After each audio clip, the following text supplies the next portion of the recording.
Well, good evening, everyone, and thank you for attending this informative session on the Abbeyfield model. I'm Patricia Spindell, and I'm the Chair of Seniors for Social Action Ontario. I'll be your moderator this evening.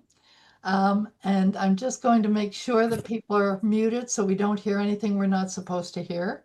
The session is being recorded and it will be available in a couple of days on our YouTube channel. And now it's my great pleasure to introduce to you Joe McREYNOLDS, who I have known for decades now, but we won't say exactly how long, will we, Joe? No. Joe has a long history of promoting alternatives to institutions for older adults, beginning in the 1990s when he was CEO of the Ontario Community Support Association. Joe was also the chair and founding president of the Central West Local Health Integration Network and has been a strategic advisor to the Dementia Alliance, to the Ontario Ministry of Health and Long-Term Care, to the Toronto Central Community Care Access Centre, the Older Adults Centres Association, and other organizations that are too numerous to mention here. Suffice it to say that Joe has been a community builder and supporter of nonprofits for decades, so it's not surprising that he now chairs and is president of Abbeyfield, Canada. SSAO is so pleased that Joe has agreed to present this excellent residential alternative for older adults wishing to share their lives with other people. So over to you, Joe. Thank you, Trish. And I welcome the opportunity to talk to the number of participants here tonight. I want to say a special hello to a few of my colleagues from the graduate class of way back in 1971 from Wilfrid Laurier. I see three of them are on the presentation tonight. I'm passionate about Abbeyfield. As I consider myself a super senior now, I spend most of my days with older adults. I'm part of a leadership of a local service senior center, member of Abbeyfield Canada, obviously, and work with the town on age-friendly activities, as well as a couple other boards that are working with seniors at the moment. But Abbeyfield for me is my passion. It's to me, it's a vital option for seniors as we age in our communities. Abbeyfield has been providing housing to older adults in Canada for 40 years. The Abbeyfield House of Canada, the first one was founded in 1987 in Sydney, BC. It was known as St. Andrew's House and is operating today. This marks the introduction of the Abbeyfield model to Canada. The Abbeyfield Houses of Canada were incorporated in 1985 to support this initiative. Since the opening of the first house in Sydney, the model has expanded across the country. As of today, we have 19 Abbeyfield houses in Canada, including locations in Ontario, Saskatoon, Alberta, and BC, all adhering to the same core principles of community, affordability, and dignity of seniors. Abbeyfield is about the community helping. Okay, it's fine. At the heart, Abbeyfield is a place where older adults can live with dignity, companionship, and independence, all within the warm, supportive, and family-like setting. With volunteers, neighbors, and community supporters working together, Abbeyfield is more than a home, a house. It's a home. They are communities where people care and for each other and avoid isolation in their community. In this presentation, I'm going to describe the Abbeyfield model, the objectives and principles, our structure internationally, nationally, and locally, the Abbeyfield Canada, what our plans are, the approach in Canada, the why, what, and where, and finally, share some examples of existing homes and community groups that are underway. Now we'll talk. The Abbeyfield model is a shared accommodation for older adults in a supportive community-oriented environment. It focuses on affordability and independence. It's a not-for-profit, volunteer-led organizational structure, and it's aimed at addressing social isolation and housing insecurity among older adults. Next slide. The core principles then are about safety, making sure that our designs are accessible, things like grab bars and good lightings, emergency systems. Affordability as a not-for-profit with fixed pricing, low maintenance costs, and very much volunteer operated.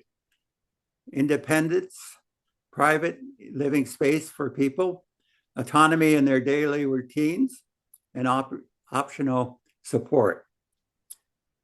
A community base, secure meals, social spaces, and peer companionship. The program, next slide, this program was really started by Richard Carr, and you can see his quote there. He shared the society and continue the foundation work to alleviate loneliness with residents at the heart of everything we do. This quote really does talk to the core philosophy of Abbeyfield. The model is meant for familiar home-like settings, community integration, social companionship, and dignity and independence of older adults. Our homely and friendly houses that have established great links within their communities, making them more time for residents and enhancing their lives. Moving on. You can look at the principles that we really, they're more values, that people really need to be allowed to recognize their independence.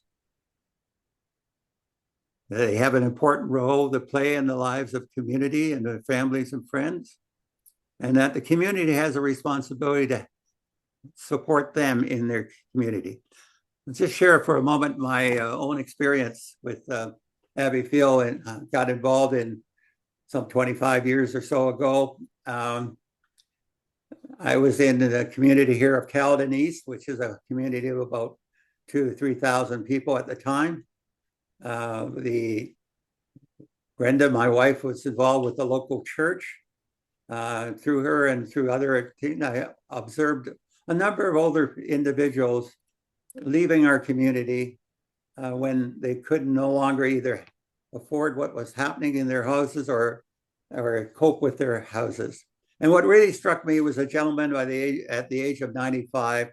His wife was 92. They were very active in their community. They were very involved with both environmental, religious, and a number of other aspects of the community. And she was having difficulties with the house. It was this 2-story, getting to the 2nd floor. And their son from Ottawa felt he needed to move them to a retirement home. They decided they would do that. And the church offered a sort of farewell party to them. And 120 people showed up at that do. And to me, that struck me as so important that here were individuals who not only were contributing to the community, but they were going to lose their family connections here, their friends. They had lived there their whole life in the town of the village of Caledon East. And of course, unfortunately, within a year, both of them died. And that is a pattern that, of course, I've observed, and I'm sure many of you have in the time that you see what happens in our community. So let's move on. Abbeyfield is a world organization. We bring together 13 countries where there are Abbeyfield charities currently operate. The Board of Trustees is drawn from representatives from each of the national societies that exist. And we have an independent chair.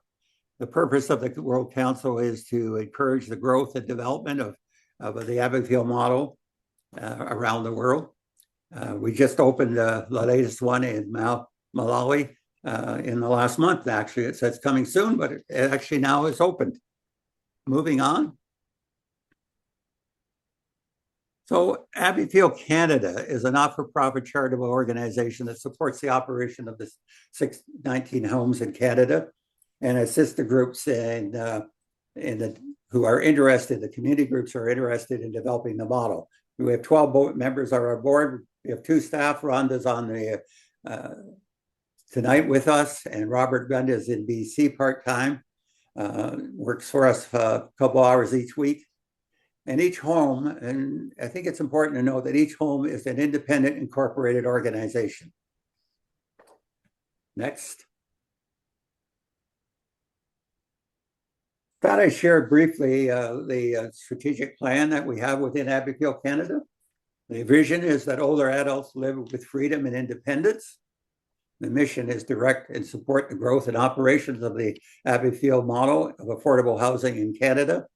And we recently did set our priorities. I did a balanced scorecard approach, addressing the needs of our members, strengthening their homes by looking at how the kinds of practices and policies that should be common, looking for benefits, problem solving with them, addressing the stakeholders.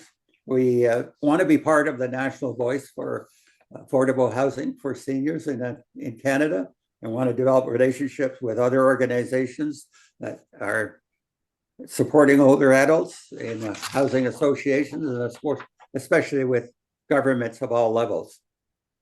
The people, we obviously need to increase our volunteer and staff. Our internal systems need to be improved, and we definitely need to look for a more sustainable approach to our funding, especially of new houses. Next. I'm sure everyone on this event is aware of the range of living options that older adults and the lack of real options that exist for us. Our voices need to be united, as this group knows well. We need to advocate at all levels of society for more development. With our financial support from government, far less usually than 10% of government health funding, we need to cry out. And Abbeyfield is just one of the housing options that require more public support. With this in mind, the Abbeyfield model for me is somewhere between a shared accommodation and assisted living, with an emphasis on independence and autonomy. As we age, many of us will seek support for nutrition, companionship, and a sense of safety. While some of these individuals can arrange these supports, others prefer to live in a more organized and community-based option. And this is where Abbeyfield comes in. We provide a small-scale, supportive living environment that respects each person's independence, and while offering them enough structure to make their lives easier and more fulfilling. It's not about giving up independence. It's really about gaining a peace of mind, connection, and quality of life. Next slide. So as I said, each home is in the range of 8 to 15 older adults, providing an affordable and independent lifestyle. It's a congregate living arrangement. It's small scale, within each resident has an independent living suite. Nutrition 3 times a day. Usually that means that at least 2 of the meals are prepared and served on site. Informal support and problem solving. We have a very low staff ratio. Usually each home has 2 or 3 staff, and they are mainly involved with preparing the meals and befriending residents and dealing with any issues that they might need support on. We're governed and operated by community volunteers, and I probably cannot emphasize this enough. Our boards are really our operational managers of the home. So they spend many hours making sure the home is a great place for people to be. All of them are not-for-profit charitable organizations. Next slide. And as we said, we address loneliness, companionship, nutrition, autonomy. Is that right, Phil? No. Independence, privacy, and enjoyment of life. So it's really there to offer seniors a healthy lifestyle to combat loneliness and isolation. Let's see, next slide. Okay, I think it's paused. There are few options available for active, healthy seniors when the time comes to downsize from the family home. Paladin's new Abbeyfield residence offers an ideal solution. The affordable residence is Caledon's addition to the global Abbeyfield movement, a nonprofit housing model offering a place for healthy seniors to live independently. The Abbeyfield movement was founded in England in 1956 and named for the street where the first volunteers met. Groups established local branches of the Abbeyfield Society and create the homes. It now has 1,100 chapters around the world. Abbeyfield Caledon opened its doors in the fall of 2010 and offers 10,000 square feet of light, airy residential space for 12 seniors and a live-in house manager. Located in Caledon East, the building is environmentally sensitive, barrier-free, and surrounded by gardens. It's located within walking distance of medical offices, shops, the post office, churches, and recreational facilities. Meals are prepared in a large communal country kitchen, and residents eat together in a bright dining room with vaulted ceilings overlooking a garden. The house manager helps to look after the facility and prepares lunch and dinner each day, but residents continue to lead independent lives. Seniors who are beginning to worry about navigating stairs, home maintenance, or driving a vehicle find a move to Abbeyfield alleviates those pressures while offering the freedom of independent living in a non-institutional environment. The average age of an Abbeyfield resident is mid-80s, and many families find that a move to the residence revives their loved one's energy and enthusiasm. Guests are welcome to join any activities. Abbeyfield residences are not just houses, they're homes. Change is difficult for anyone, so we offer a welcome room for those who want to give our house a try before committing to a move. Abbeyfield is secure and affordable, and it's the best option for families looking for a place for their aging loved ones to feel at home. Each private room is generously sized, and each has an ensuite state-of-the-art bathroom.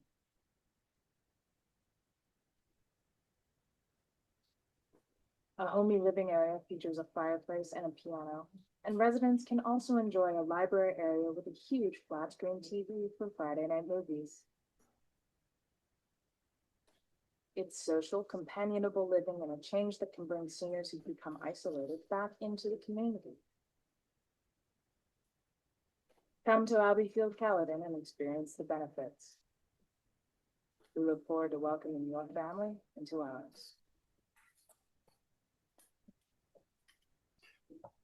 Now, this video is a little old. I think it was taken probably about 10 years ago. But the home is still very similar. So we'll move on then to the next slide.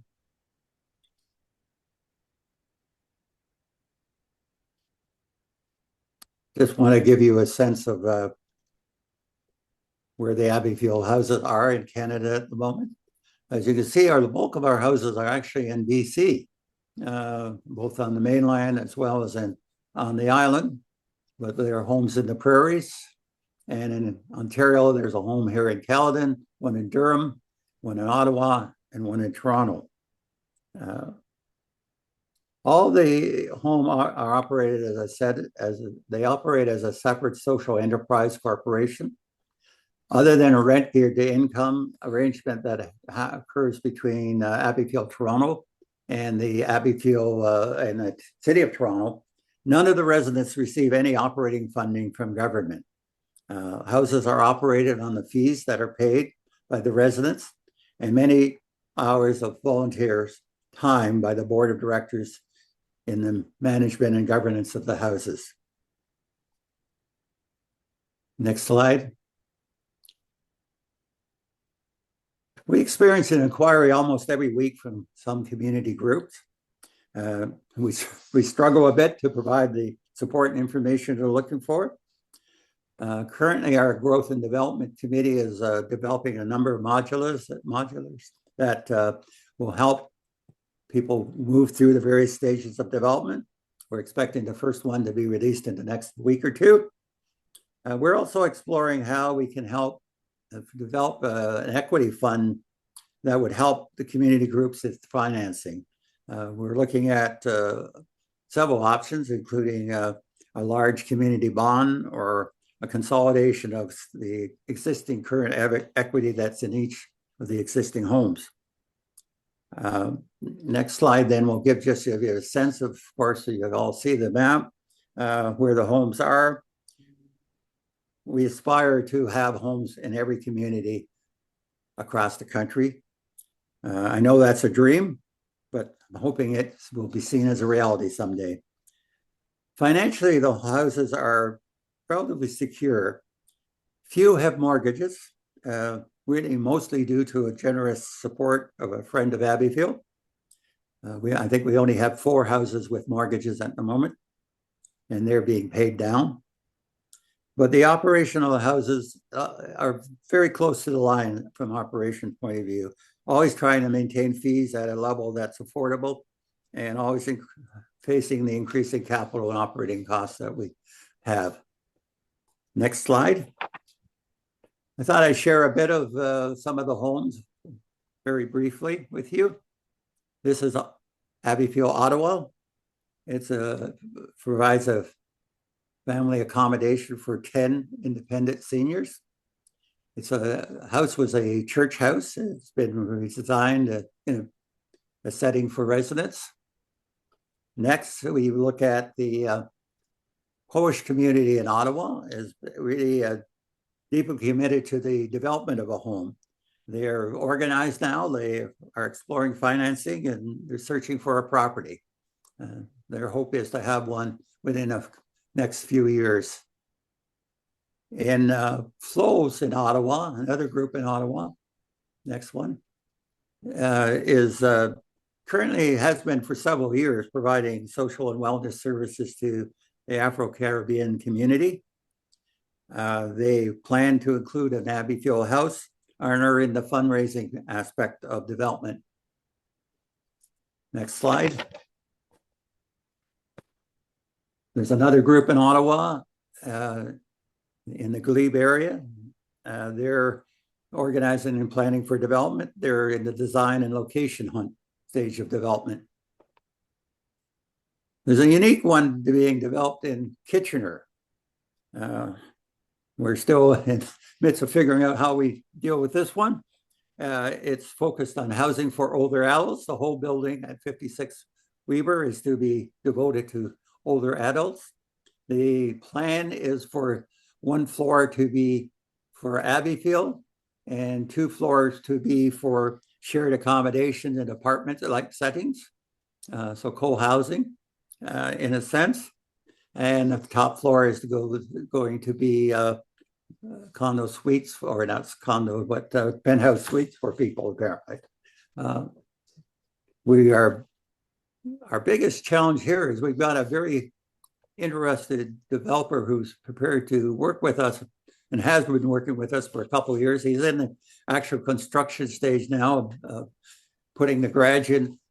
But we're still working on trying to find a local group to become involved with the home. And we think we have a feasible plan for it, but we need to make sure we're rooted in the community. Moving on then to the next slide is Lakeside, Abbeyfield Lakeside. It's a very inspiring story. A group there had started a search a few years back. They managed to attract investors through a community bond and was able to buy a 3 to 4 acre property in Lakefield. They simply severed the house on the property with 1 acre of land. And as a result of that, it's been able to pay off their bond owners, their mortgage, and have about $250,000 in the bank to new development. And they're at the stage of, and have now finished the design. They've obtained municipal approval and they've negotiated funding. So they should be in the ground in the next few months. They plan to go ahead with it. Unique about this development is it's going to have 2 suites for students from Trent University who will be able to further research in the area. Next one is another unique one. It's the Bronson Center in Ottawa. This is the original site of a high school run by the Grey Nuns, and it was that way until 1994. Then it was made into a community center in Ottawa. Now it's planning to develop a mixed housing development and would hope to have room for 2 or 3 Abbeyfields within the building. So maybe in 3 or 4 years, we'll see this one develop. They've done a lot of work on it. So it's at the stage where there's just a few approvals, I understand, waiting for to proceed. Next one is our Duncan in BC. You can see it's an older house that has been surrounded with very attractive gardens and not far from downtown, in a very neighborhood that really embraces the home. I think they have 10 residents in this house. Next one. It's a purpose-built one in Durham, Ontario. And this is where Rhonda is with us, and she'll speak to it again in a few minutes, I'm sure. Includes 15 residents, has 3 suites for couples, and has incorporated a life lease in its arrangement. So there's some owners actually as part of the house arrangement. And next would come back to Caledon. And this was, as we saw in this video, it's a 12 units built, 3 separate stages. One part of the house, the first part is really shared by the residents, includes the library, a living room, dining room, kitchen, outdoor spaces, etc. And then there are 2 pods, and each pod has 6 suites in it. And that's an area where it includes an area where the residents can visit, or family can come in and visit with them. And that then comes back to a final word here from a good friend of mine, Kay, and she sort of captures it. When I was accepted, I felt very good it was too good to be true. And I feel the same today. I've had the pleasure of visiting several homes across Canada, spoken to many residents, and they've all said the same thing, that they really like the warmth, the support, and companionship that Abbeyfield provides. So that really concludes my presentation, and I'm really looking forward to hearing your comments and your questions.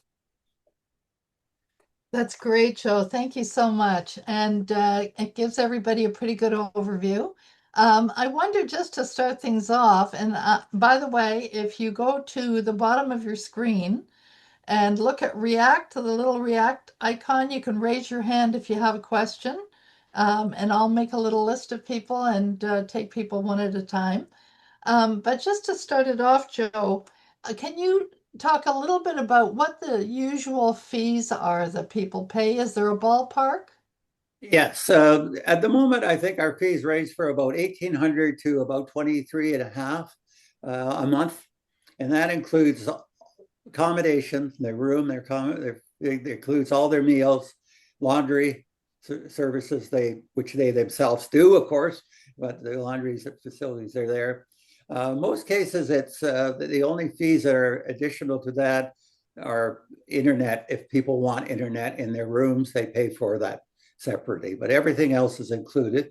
So it comes to a point where it's a little more than what pensions mostly would cover, depending on where they live. I mean, some of the homes are within it, and a few of them are now over it. And of course, like everybody else, the homes have faced a lot of increased costs related to insurance. Insurance and staffing salaries are major areas of pressure on the homes. The homes are pretty good at soliciting grants, and it's certainly been one of the things that we've been trying to do in the last year or two, is to develop a much stronger culture of revenue generation within the homes, so that they realize we are charities and we should be using that process to help be able to. Now, in the Abbeyfield home here in Caledon, we aren't doing it to this year because we've had some increased costs, but we have been offering a subsidy to a couple of the residents who were not able to keep going. But I'm really trying to advocate for a rent geared to income for some of the units across all our programs, because obviously our commitment is to low to moderate income. The Toronto House, for example, is all residents that have been referred by the municipality and are all on rent geared to income situations. So there's a variety. I mean, the thing about Abbeyfield is every home is somewhat different, although they're all operating under the same kind of principles and objectives. Yeah, exactly right. And those fees aren't too bad, when you consider that people are choosing retirement homes at 5 to 8,000 a month.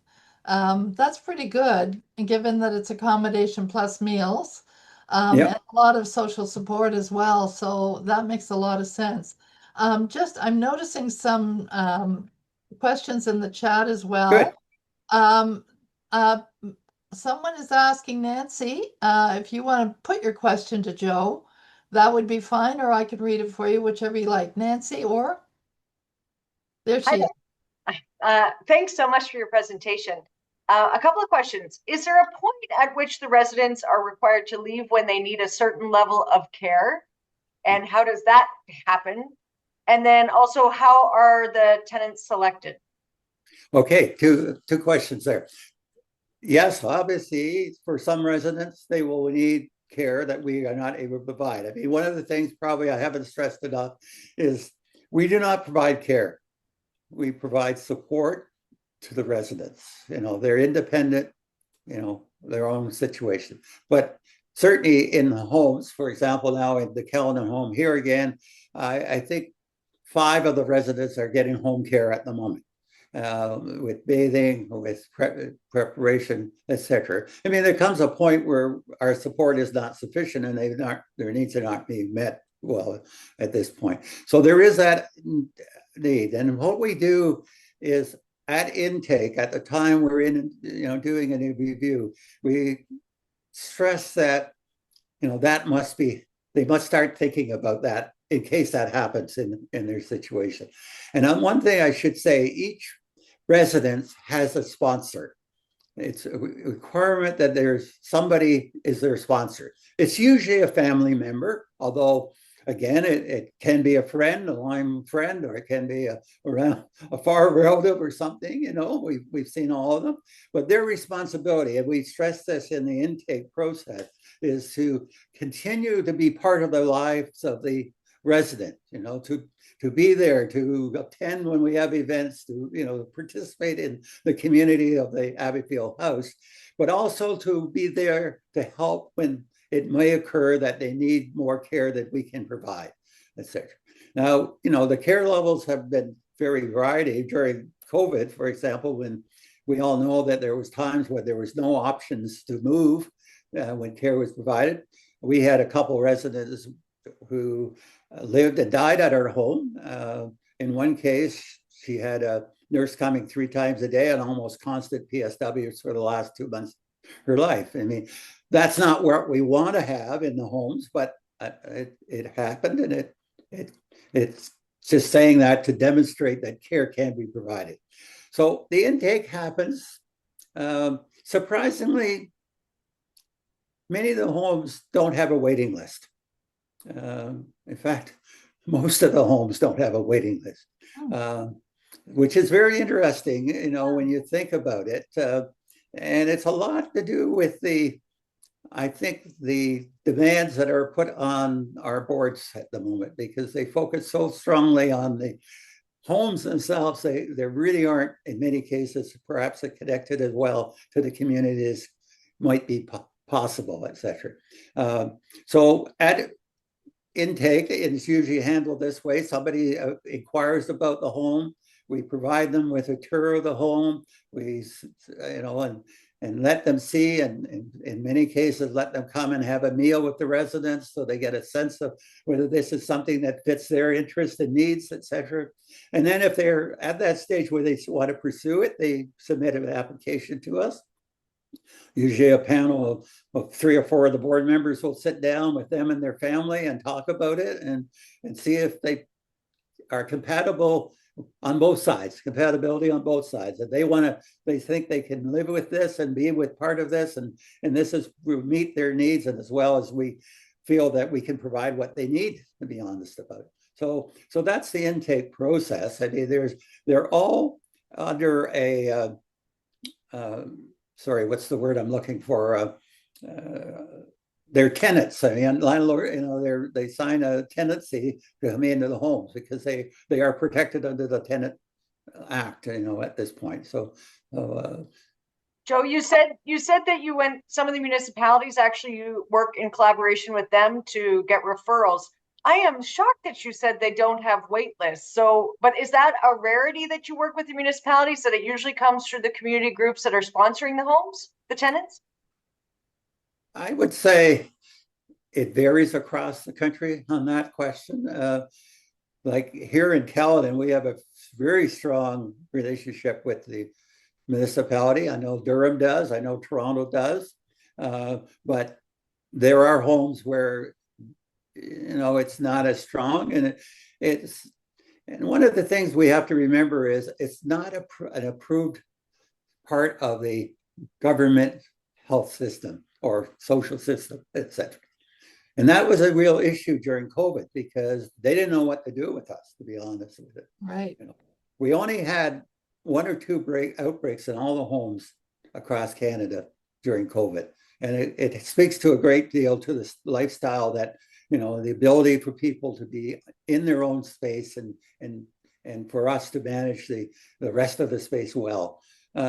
So during that period, there was a constant discussion, and I was chairing the Abbeyfield Caledon home at the time and president of it. So public health, they really didn't know what to do with us, how to help us, etc. Fortunately, we had a very strong community that worked with us, and everything we needed was put in place. But so it varies with the municipalities. We're not on most of the wait list of municipal governments. It's interesting. Isn't that odd? Because there is really a demand for smaller living, shared living spaces. In Caledon at the moment, the list for senior housing with the region appeal is 14 years. Yeah, exactly. So yeah, that makes sense, Joe. I've got Noel, Ailey, and David who have questions. Noel lives in a rural area. You have a question, Noel, for David? No. Or for Joe? Is Noel there? Hi. Yeah. Okay. Hi. So my question is, we live in a very rural area with no water pipes or sewer pipes. We have no waste treatment facilities. Everybody's on a private septic system and private well. So I'm just wondering if any of these facilities have been set up in an area that would be that rural where you'd be dealing with septic systems and wells. Thank you. Okay, I'm going to ask Rhonda, are you there? You're probably better able to respond to this. Rhonda? We'll put her on the spot. Where are you, Rhonda? Yeah. I'm not. I mean, Are you there, Rhonda? did I lose her? I know No, she was doing. I think we've lost her. Okay, I know she was doing some other business for us tonight, so I guess she isn't back. No, I would I imagine. can, Sorry, Joe. I would imagine though that that these homes could exist in rural areas that are on septic systems. Yeah. certainly. They certainly could. I mean, I was thinking of that, Rhonda, because the Durham home, I don't know the history of when it developed, whether it started it had local water or not when it started, because it was started in 2002. They're a very small village, so I'm not sure how it developed in that one.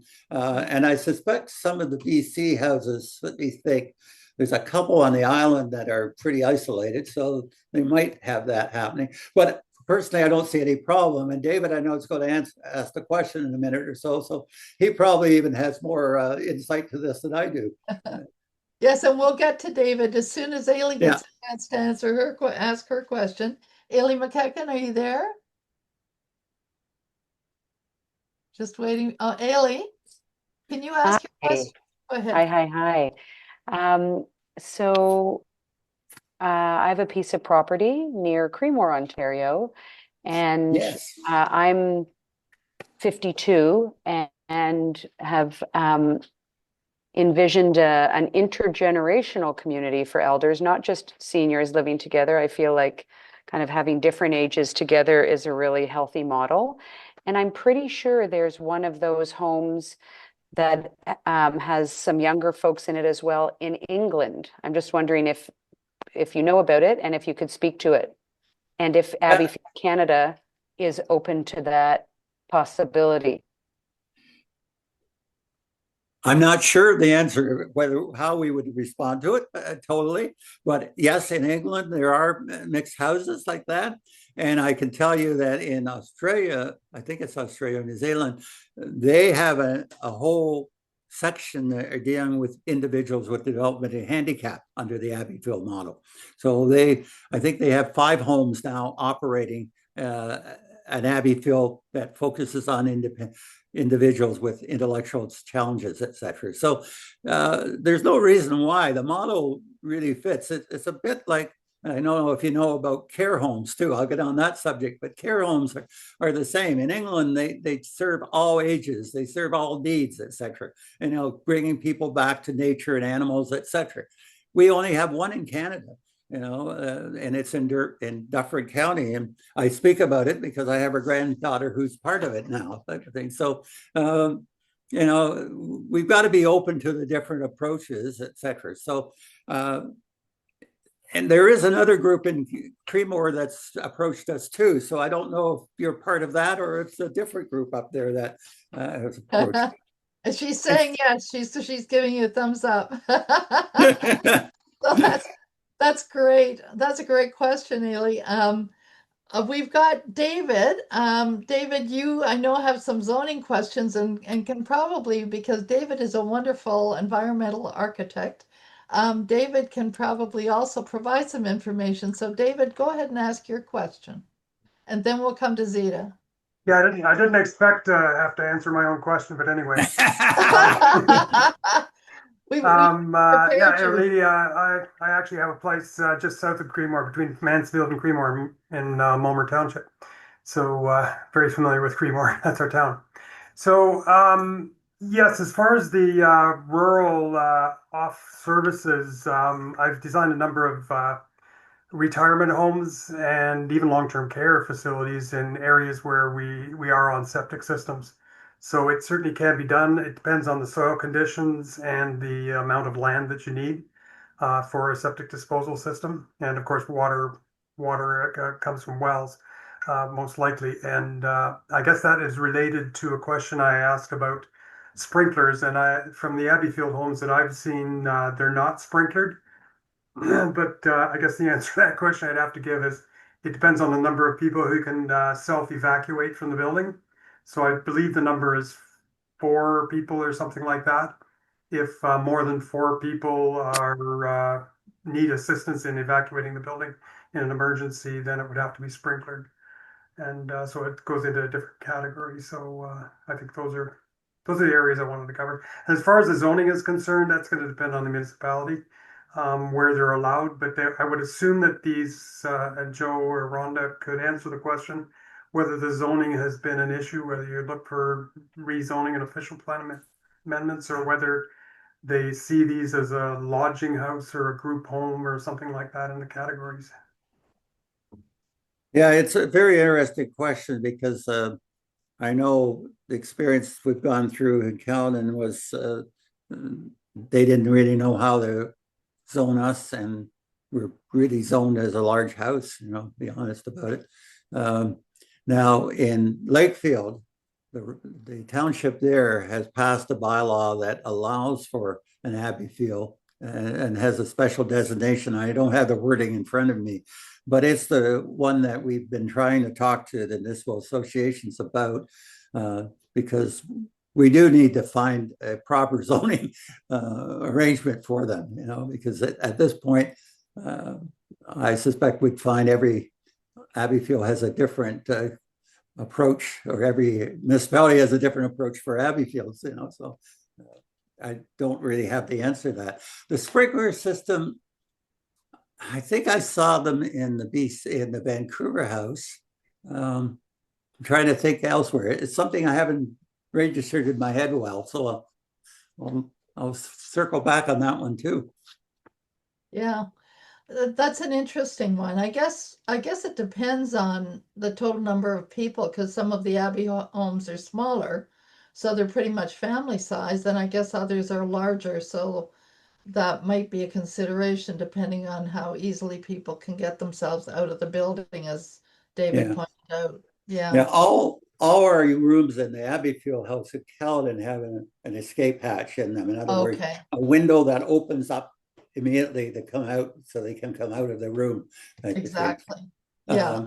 But David raised an important issue that I'm not sure of the answer to at this point. Yeah, I mean, I guess the idea is you don't want to make them too institutional, especially if it's not necessary. And as long as there's escape hatches and people can get out, it would be pretty much the same as a large family, I guess, living in an intergenerational home. So Mhm. yeah. So Zita, you had a question. Did you want to ask your question? I can't see you just right now, but are you there? Yes. Yeah, thank you so much. There's a little glare because my background. I'd like to say thank you so much to you, Joe and Trish, and everyone involved in this community, and Airly for inviting me to join. I have an elderly mom I'm looking after right now. And one of the questions, I mean, I think you covered some of this, but I wasn't quite clear on if somebody is like progressing in another phase cognitively, what is the level of care, or can outside care come if they're approved by like Ontario Health and Home? Can they have their own private PSW come in and help them with showers and reminding them to leave their rooms to have meals? Because my mom would probably just sit in her room and maybe forget to go for lunch or something like that if she gets too into a TV program. But what's the kind of, oh, and also like as the care progresses, like what are the kind of steps that one would take? Would they stay in the home, or would they have to leave and go to another community? Yeah, first off, I mean, as I said, we're not in the care business per se as Abbeyfield. We're in support of independent living, but home care is allowed and encouraged in the home. It depends. I mean, quite frankly, my experience, of course, along with others on here, there's no reason why physical disability should prevent a person from living in a community. And that's the reality of it. It's more to do with the emotional or mental health issues that often become the issue. When you can't direct your own care, when you really are not engaging, and of course, when you have small operations, there's a compatibility factor that comes into effect.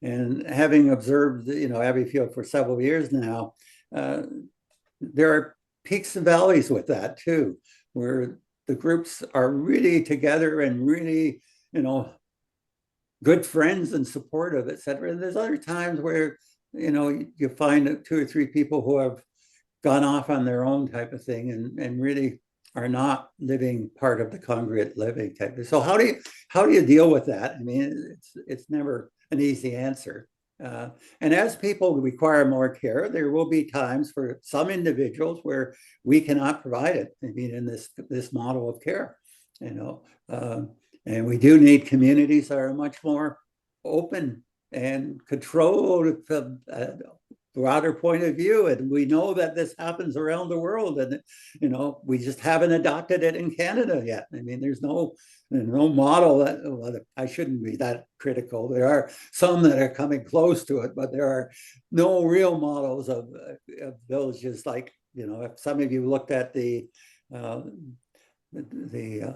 Netherlands presentation a couple of days ago on their advances in dementia care and where they were at. I mean, we're not there yet. We haven't even thought about it yet. No. And So, it's ridiculous, Joe, because SSAO has been lobbying for 5 years for yeah, small homes in the community that are staffed for people with dementia. They have memory care homes in a number of other countries, of but course. we don't have it in Ontario, which is really sad.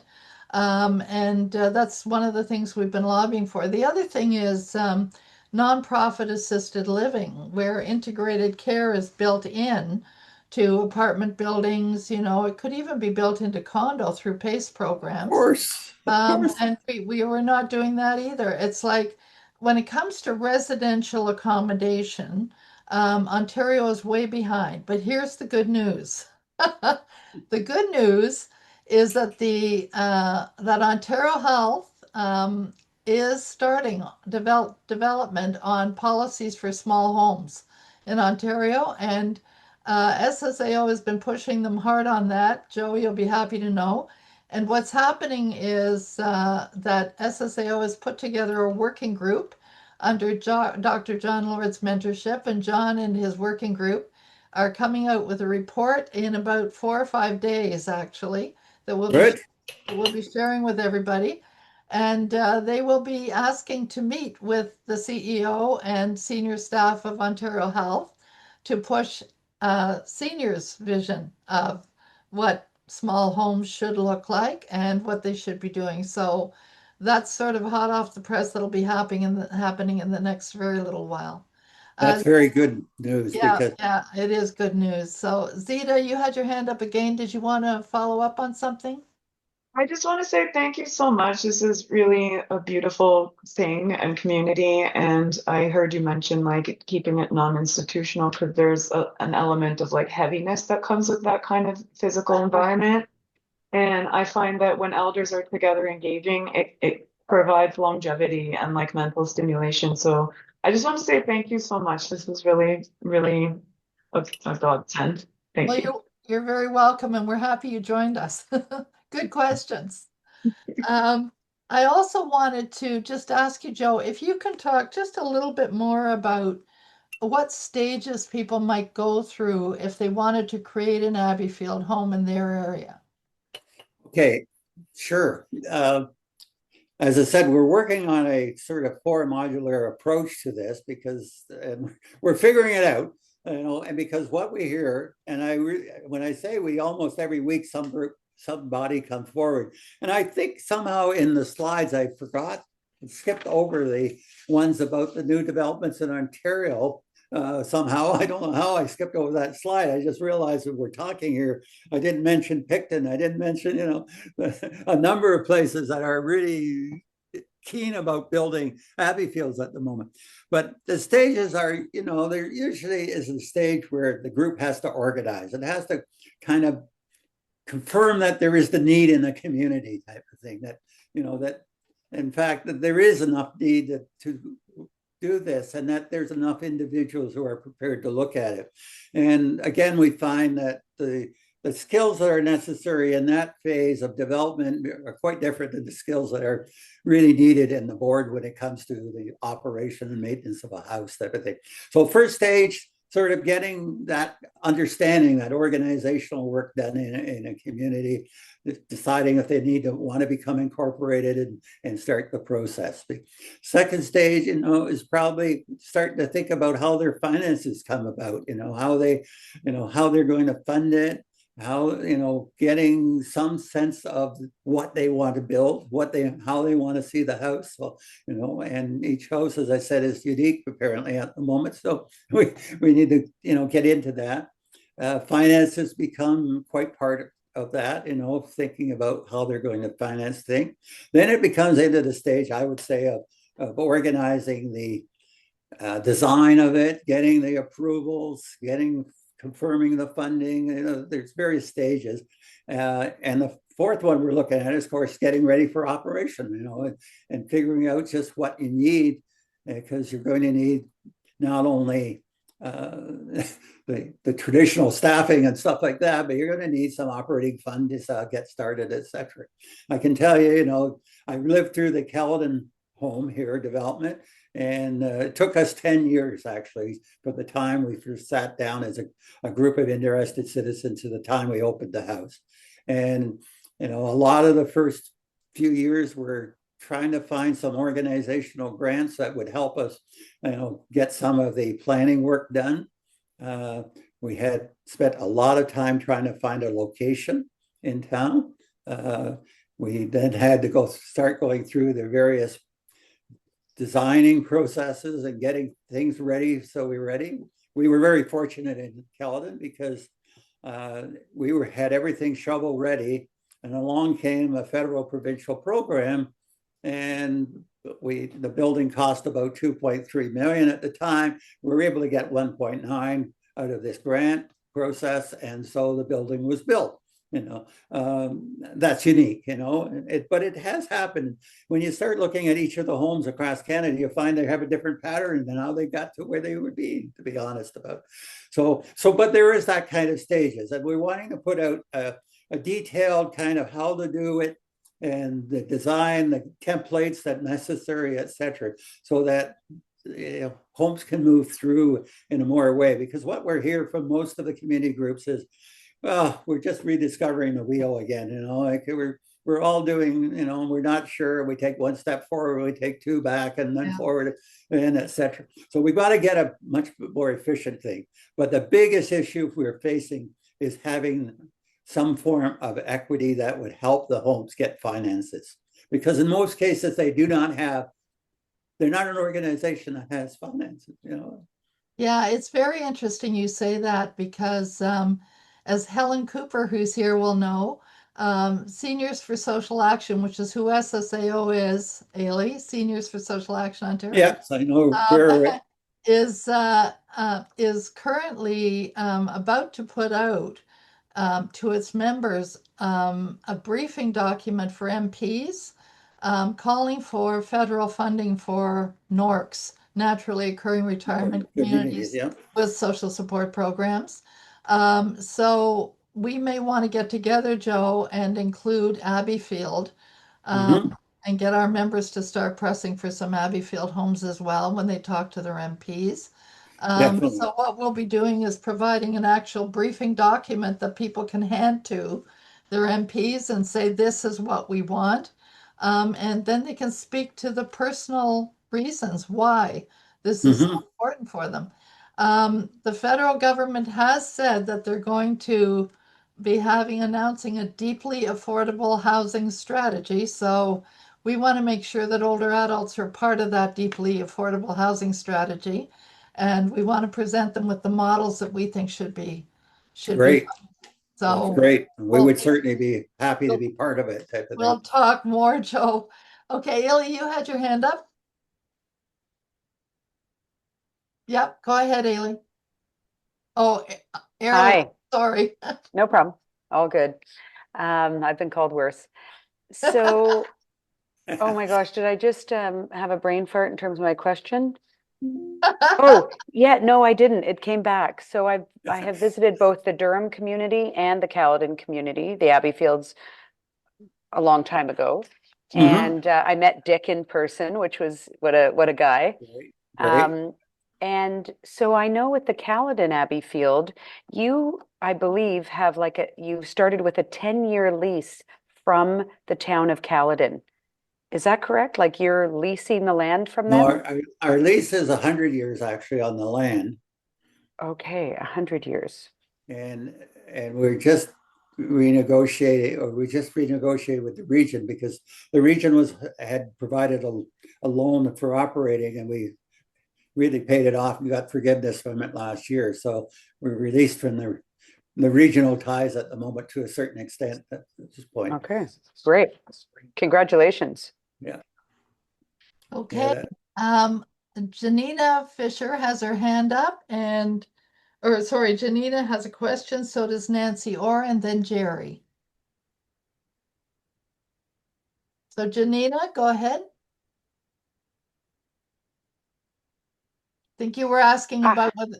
Go ahead, Janina. Yeah, I was just wondering whether the rooms come furnished or whether the residents bring their own furnishings. Residents bring their own furnishings. You know, it's much more their home if they do that, I think. And so we don't furnish the rooms, no. Awesome. Thank you. Okay. We find that's never been an issue, you know. In Yeah. fact, people like to have things that they are familiar with in their room type of They thing. want So, they want their own stuff, and everybody better keep their hands off it, right? yeah. Although I must say, when they leave, we have furniture to spare, type of thing, but Nancy, you had a question about whether the homes are purpose-built or not? Go ahead. Just wondering, Joe, if they're all purpose-built or if you ever repurpose existing homes or facilities or co-locate with other entities. most of the homes are not purpose-built. There's only a few that are purpose-built, actually. Ontario, probably the two, Durham and Caledon probably are the only purpose-built ones that I'm aware of. Maybe one in BC, but for example, currently we're negotiating with a couple in Victoria that has this incredibly beautiful home on the water down on the best location in Victoria. They've been operating a kind of Abbeyfield, I would say, on their own. They're now at the point where they would like to work with us to make it into an Abbeyfield and transfer, maybe buy the ownership from them, type of thing. It's a purpose-built house. You know, it's just a large house at the moment, as many of the houses in Victoria are, type of thing. We have another one in Ottawa that's the Polish community is looking at the moment. It's a building that's existing that they're looking at what they could take over. As you saw in the Ottawa house, the Abbeyfield, it's an old manse of the church, actually, that they've converted to it. So many of the homes are converted homes, you know, or expanded, large homes that have been made use of it. And Oh, Joe, it can be either. and Joe, I would imagine if somebody was lucky enough to own a very large home, I guess they could convert it, couldn't they, and turn it into an Abbeyfield home and invite Yes. us? Yeah, yeah. So Yeah, that we just looked at one in trying to think of the community east, not Elmer, one of the east of Ottawa, which we have had to say, you know, it's not really made for it because it has major accessibility issues with it. yeah, yeah. And that's often the case because home would have to be renovated likely. Yeah. Yeah, it's hard, you know, and putting in an elevator is often more expensive than you want to be. That's right. You know, the Abbeyfield Caledon one is all on one level. You know, it's heated floors. It's very comfy that way. Yeah. Yeah, yeah. Okay, Jerry, and then is it Sheila or Shalif I've got? I will ask your question for you. Jerry, go ahead.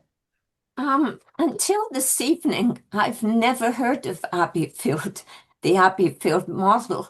And I know when you were saying about the stages that a group would go through, the very first one was, you know, finding that group and its commitment to the community and so on. But how does somebody find your organization? Like if let's say hypothetically, I were part of a group that were interested in building or starting or renovating something similar to what you do, but I have no idea you exist. So how do I connect to you?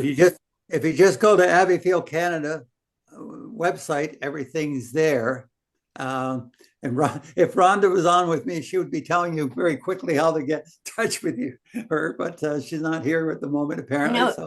but you know, like I You said, mean locally, do you? No, yes, I'm here in Toronto, but I just if I hadn't sat in on this program, I wouldn't know that this wonderful model existed. So maybe that's why you have no wait lists.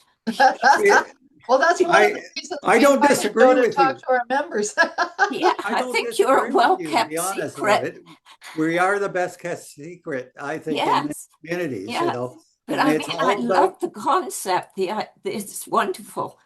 and you'll see that in the strategic plan. One of our priorities is to bring our brand out and, make a little bit more. But it's also about making linkages with groups like yourselves and others, that become known, because it's not a big program. There's only 19 houses. I mean, let's face it, it's not a big program. No. But But it's the at the way same you time, would also the get model is something. volunteers. You would get volunteers if we knew about you. Absolutely, absolutely. Well, and it'll be great because the recording will be up on our YouTube channel and people can just share it with other people. So they'll be able to watch the presentation afterwards. We Go ahead.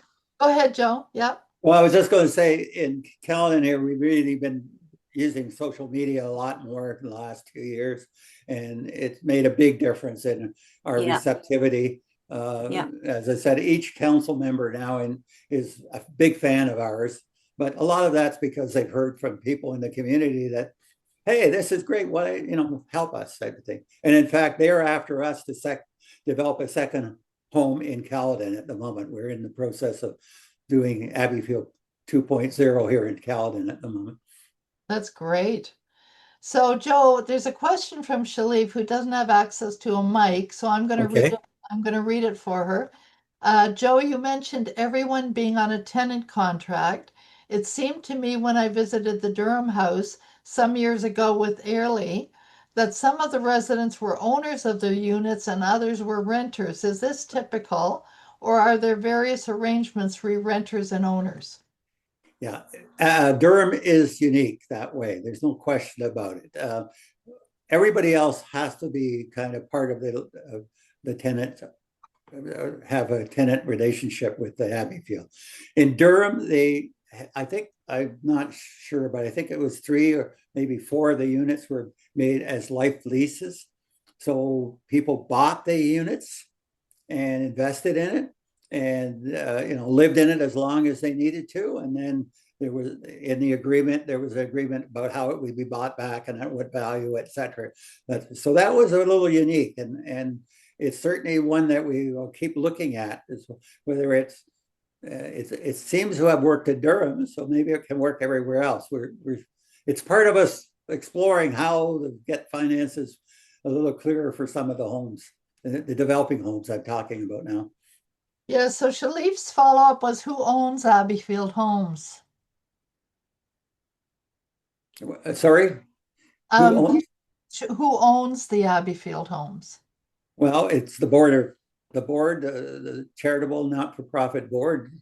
Owns the homes. In most cases, although there are a few homes that are leased homes too, so I shouldn't say that completely, but for the most part, it's the Abbeyfield board that owns the home, and it's like any charity, and it's dealt with under the legislation, and with survivors to whoever they designate, or whoever other charitable group in the community has it. Yeah, so it's the not-for-profit board that owns the home. Yeah. Just to answer her question. In Australia, the Abbeyfield Australia, the national board actually have taken on the ownership of most of the homes. We have a couple proposals from developments at the moment where they want us, as an Ontario, Abbeyfield, Canada, to take ownership of the house, actually.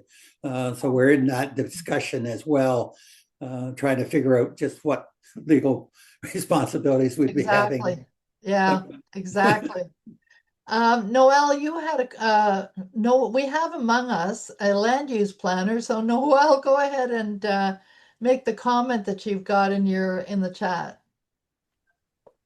She's here. I'm hoping she's here. Hi. So I had initially thought when the question came up about zoning that it would make sense for an Abbeyfield home to be a group home. There's 2 types of group homes. One is sort of through the correctional system and custodial care, and that would not be this. But the other type of group home is basically just a group of people who live together and provide support for each other. So, Yeah. we have one in our township for people overcoming addictions. And when we were actually zoning that, we were trying to calm some of the members of the public by saying, if you don't like group homes, think about if they were seniors, not people with addictions. Would you be opposed to group homes that way? So I think, group homes would be an appropriate zone, but also just treat it as a typical residential dwelling, like, Yeah. just someone who has a really big family, only instead of a family, it's people living together. Well, And then there was this other legislation, but maybe it's not to do for not-for-profits. It came in a couple of years ago, and it's called nicknamed the Golden Girls legislation. yeah, I'm very familiar with it too. I Yeah. just So, lost a good friend who was championing it. So oh, fantastic. So it's I was actually wondering if anybody had put together a list specifically in Ontario of the different zones that the Abbeyfield houses wound up being permitted in, because that would be of interest to me, because I want to make sure that we allow them as a form of co-housing. Thank you. Yeah, that makes sense, actually. So maybe, Joe, is there such a list, or is that something Abbeyfield would compile? where people are interested now, you mean? Is that what? I'm sorry, I didn't quite understand. Okay, I think Noel was asking about the zoning. Zoning. Yeah, in different Abbeyfield homes, how they're zoned might be. Well, I can certainly put that together, yes. Yeah. I'm not sure it will be a very satisfactory answer because I Well, don't know that there is a zoning that fits at the moment, Yeah. other than what the one township has done now in the Peterborough Lakefield area. yeah, And it's interesting because since they do exist and the municipalities have allowed them, it would be interesting to know how they manage that, because that's a precedent for other homes in other areas for sure. yeah, Ron, I don't think Ron Black is on here, but Ron's been one of the instigator at the Lakefield one, and he's a longtime municipal politician as well, and he's very knowledgeable about this subject since he's the one that instituted what happened in that area. Yeah. So his knowledge we should share more, I guess, at this point. Yeah, and Janina's made the comment that maybe it's time to create a specific zoning across Canada for homes like this. So that's a good point. Well, Anne-Marie Nickerson, you've got your hand up. Go ahead. Just give her a minute. You're on mute, so we're not hearing you. You'll have to unmute, Anne-Marie. I apologize. No worries. I know better. I just first want to make the comment that having to lived in various municipalities, I'm sure it would really come down to the municipality deciding if they'd allow you in what zone you'd be allowed to be in. Multiple housing or more single family if it was a large home in a good neighborhood and you could adapt it or whatever.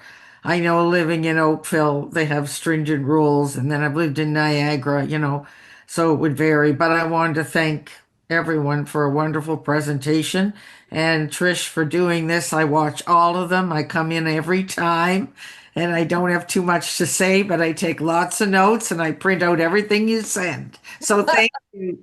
And I'm in an aging group and we're trying to put one of these together eventually. Well, that's good. I mean, that's a good effort. And we're learning from what you're telling us. Thank you. Well, that's good. That's good. We all have to lobby. I mean, we need to support people like Joe and Abbeyfield and also John Lord and his small homes group. We've really got to start pushing our MPPs and our MPs and say, look, we're out here and we're growing and we're going to soon be 25% of the population. So you guys better get your act together. We're going to need special residential accommodation. Okay, last chance for a question if people want to ask it. And I want to know the name of Zita's dog, who's gorgeous. I've been watching him the whole time. Okay, does anyone else have a question? Okay, Zita, go ahead. Does your dog want to say something? You're on mute. Okay. Get your paw up there. In that, Yeah. So question I had was like food, like who does the cooking in these places and what kind of diet, like how's the food work? Very good, actually. I can really speak about what's happened in Abbeyfield. We have two individuals who rotate on the preparation of meals, befriending of staff, of the residents. And so they know the needs of each resident, et cetera. And they make sure that those needs are met, and we make sure that our staff are trained in, and have the certifications that are necessary in the food preparation area. So I often ask the residents, how's the food? And I always hear it's better than I ever had on, isn't that great? So that's one of the real draws of the homes, I think, is that it really is, and of course the residents don't have to eat every meal. I mean, they can have takeout. It's their house. You can have takeout. We bring in takeout at times. I mean, many will say, well, I'm not here for lunch today. That's fine, etc. Yeah. Or they say, I want to bring a friend in for lunch, is that fine? Those things. It's their home. And I mean, it's, that's right. The challenge is always, as those of us like Trish and others who have been in the institutional side of that it's so easy to get into control in these situations. That's right. And so it's very important to get people who really believe that, about independence and autonomy. And autonomy is, to me, the biggest question, It is. Being able to decide what you do every day with your life, and when you make what your purpose is that day is what drives us all to live, type thing. So that's right. That's absolutely true. That and companionship and having a purpose. I think you put those together and that's it. You got it. Okay, I want to thank everybody for coming tonight, but I especially, Joe, want to thank you for an extremely informative presentation and for your comprehensive responses to the questions. Very much appreciated. Your experience, your long experience has certainly shone through, and we very much appreciate you having done this tonight. So thank you. Thank you so much. Thank you for having me. And certainly if anybody on the list wants to get involved in any way, just make sure you get in touch with us, because we're certainly open. If you email me at seniorsforSocialActionOntario@gmail.com. No, sorry. Here I'm giving them the wrong one, Harry. SeniorsActionOntario@gmail.com. If you email us, we can get you in touch with Joe if you want to start something up or have other questions. You can put up my email address anytime you want. It's simply president@abbeyfield.ca. So it's there you go. Simple. That's easy. Okay, and Zita's puppy's name is Susie, and she's a Northern Rescue Husky Shepherd mix. She's wonderful. Okay, so thank you everyone, and have a good night. And thanks for coming. Thank you, Joe.